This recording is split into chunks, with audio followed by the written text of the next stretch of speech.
तो मड़वा का गीत सुनिए कि मड़वा हिलाने में समधी जी क्या मांग रहे हैं और उनको क्या दिया जा रहा है। अच्छा लगे तो लाइक कमेंट ज़रूर कीजिएगा और शेयर ज़रूर कीजिए। तो सुनिए। मड़वा हिलाई समधी मांग समधिनिया हो, मड़वा हिलाई समधी मांग समधिनिया हो, मड़वा पर भीड़ भइल भारी बड़ी रंगदार समधी, मड़वा पर भीड़ भइल भारी बड़ी रंगदार समधी, तोरो के देवो समधी हाथी से घोड़वा हो, तोरा के देवो समधी हाथी से घोड़वा हो, हाथवा में गदहा पकड़ाइब बड़े रंगदार समधी, हाथवा में गदहा पकड़ाइब बड़ी रंगदार समधी, मड़वा हिलाई समधी मांगे समधिनिया हो, मड़वा हिलाई समधी मांगे समधिनिया हो, मड़वा पर भीड़ भइल भारी बड़े रंगदार समधी, मड़वा पर भीड़ भइल भारी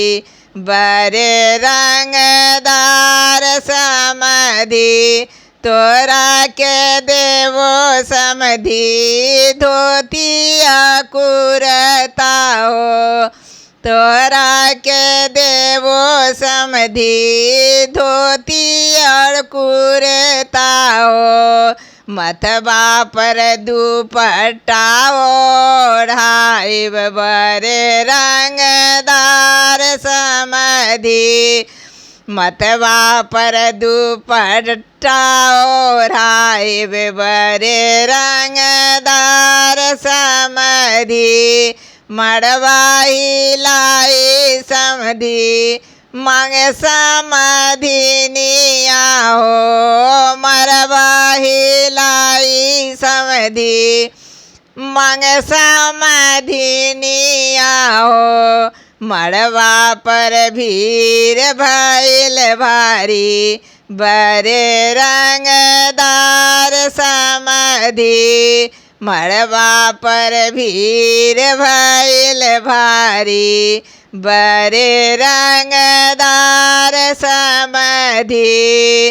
हाथवा में देवो समधी ए घड़ी अंगूठिया हो, हाथवा में देवो समधी घड़ी अंगूठिया हो, औरो पहिराए देवो चूड़ी बड़े रंगदार समधी, औरो पहिराए देवो चूड़ी बड़े रंगदार समधी, मड़वा हिलाई समधी मांग समधिनिया हो, मड़वा हिलाई समधी मांग समधिनिया हो,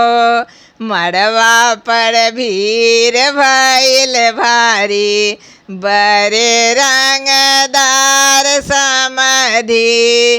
मड़वा पर भीड़ भइल भारी बड़े रंगदार समधी।